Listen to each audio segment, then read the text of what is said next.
everyone, welcome back to Brome Bird News, and just like this, winter is here. Our backyard is covered in snow. It's beautiful, the kids love it, but it's a little bit chilly, so we'll continue our show inside in our studio.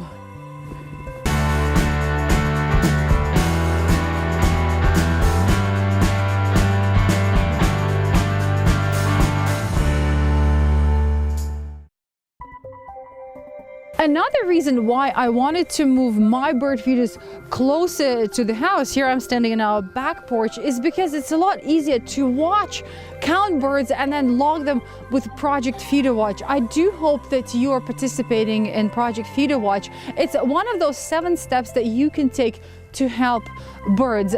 Project Feederwatch is actually not that consuming, not that time consuming. Believe me, I don't have much time. All you have to do is you watch birds for 2 consecutive days. You spread it out 5 days or more, and you don't have to watch all day. You can watch a little bit in the morning, a little bit in the afternoon, whenever you have time. You can either download the sheets and tally your birds, you write them, or you can actually do this online like I do. I have everything open on my computer. That's open all the time, actually.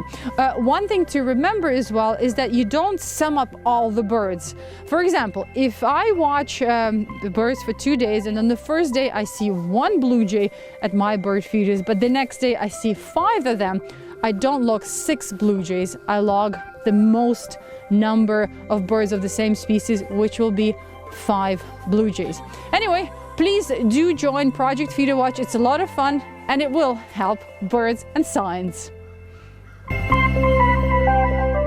This summer was rather hectic for us. We found that we just didn't spend enough time in our backyard, and now the winter's here and I really miss my backyard. So here you go, my flowers are back.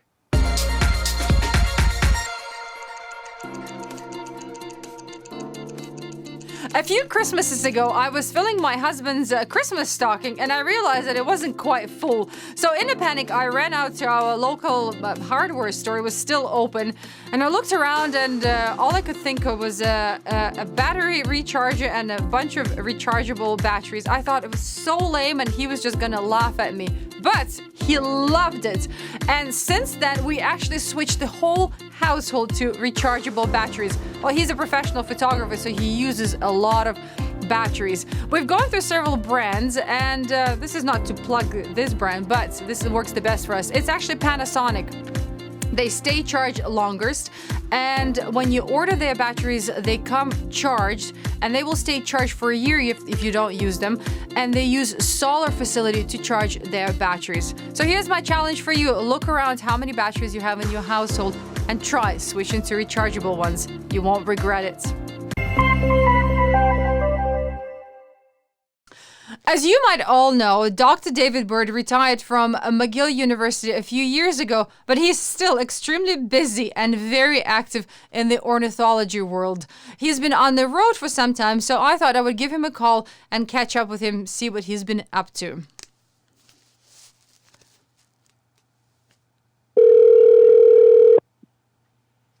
Hello.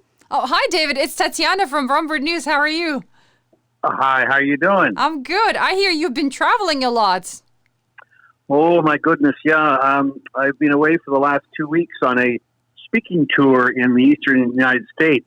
It's all about drones, of course. That's my big research field right now for the last dozen years. So I've put together a talk on using drones to study and conserve birds. And what kind of birds? Which birds are you studying more?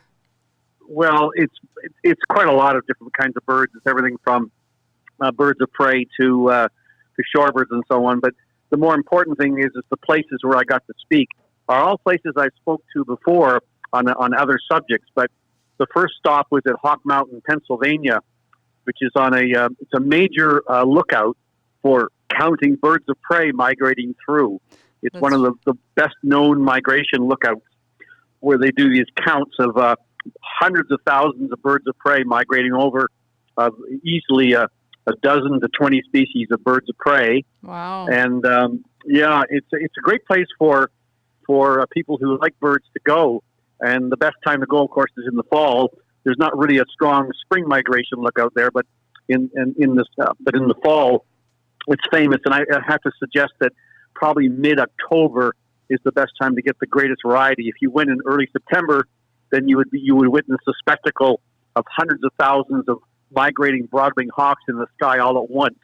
Now, don't get me wrong; they're not flying right over your head, although sometimes they do, depending on the prevailing wind conditions that day. But by and large, you do get good looks, and there's all sorts of interpretation. There's a beautiful center where you can learn all about birds of prey, and it's easily worth a visit. All right. So what's the name of this the observation area? It's called Hawk Mountain Sanctuary. Used to be a place where they used to, many years ago, back in the 30s and 40s, the locals used to shoot the birds of prey there as a sport. They were just considered vermin then, and they weren't considered to be of any use to anyone. And so these guys saw no harm in going up there and shooting thousands upon thousands of each season. And then this fellow named Morris Brune, at the behest of a very influential, wealthy lady named Rosalie Edge, was hired to become the very first curator. And so he and his wife Irma took on the duties of telling these hunters they could no longer go up there in the mountain and shoot these birds. And so it became an amazing place to enjoy birds of prey. Wow! The other places I went to next was Cornell Laboratory of Ornithology at Cornell University in Ithaca. Ooh! And they've got an amazing building there. What houses a whole bunch of ornithologists. Hundreds of them work there, studying birds all over the world. They've got a huge Macaulay library where they have bird sounds. Recorded that you can get access to. They've created a free field guide for birds called Merlin that you can download on your phone. I use it all the time. I use it all the time. I live by that app. Yes. Well, anyway, Cornell really impresses me. But I've learned since going there, I've never been to this new building. It started being built in 1993, but it's a very impressive building. But they actually have tours there now. So on your way down to Hawk Mountain from, say, Quebec, Ontario, or wherever direction you're coming from, Cornell and Hawk Mountain are not that far away from each other. And then the final place I spoke at was the Nuttall Ornithological Club, which is the oldest ornithology organization in the entire world. Really? Started up 143 years ago. Roger Torrey Peterson, the guy who started up all the field guides, he was one of the original members of it. Wow! So I got to go to to see a huge crow roost, an American crow and fish crow roost at Lawrence, Massachusetts, not far from there. That's run by some of the Nuttall members, and it's a spectacular place where anywhere from roughly 10,000 to 25,000 crows mass up and sort of spend the winter along the shores of the Merrimack River, and it's quite impressive to see. So a lot of neat things to see down in the States in the fall for birds. Yes, well, we have snow here. Is there any snow where you are now? Well, I'm actually in Ottawa right now, attending my final meeting as editor of the Journal on Manned Vehicle Systems, but that's not really a birdie thing. But there is snow here in Ottawa right now. Yes, everything's covered in snow. Wow, that's really exciting, David. So what's next? Where are you going next? What's your next? Well, it's funny you should mention snow. I'm actually flying home in 2 days, and then I'm driving down to Baja by myself in my truck camper with a cargo trailer full of stuff to join my wife Tony down there in our little winter snowbird place in Baja, Mexico. Yes. Oh, we love your videos from Baja. We see all, the cacti and the warm weather when it's freezing here in Quebec. Well, that was great to know and to hear. And now, of course, you'll be sending us some videos from all your visits. I'm looking forward to seeing them all. And we'll catch up when you're back in Baja. We'll catch up. Yeah, you bet. And thank you very much, Tatiana. And I look forward to sending up stuff for my viewers and for you from down there in Baja. Yes, we've got more questions for you, David. Take care and safe travels. Yeah. Thank you very much. Bye-bye. All right, take care. Bye.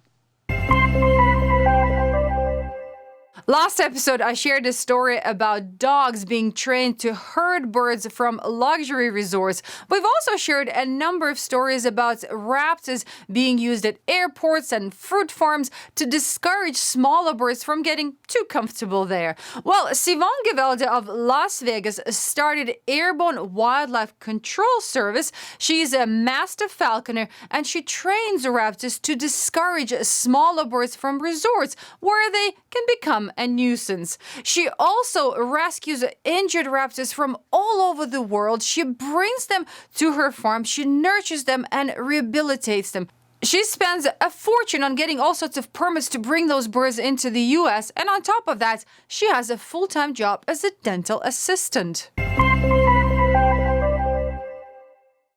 On Around the World, I'd like to take you to South Africa.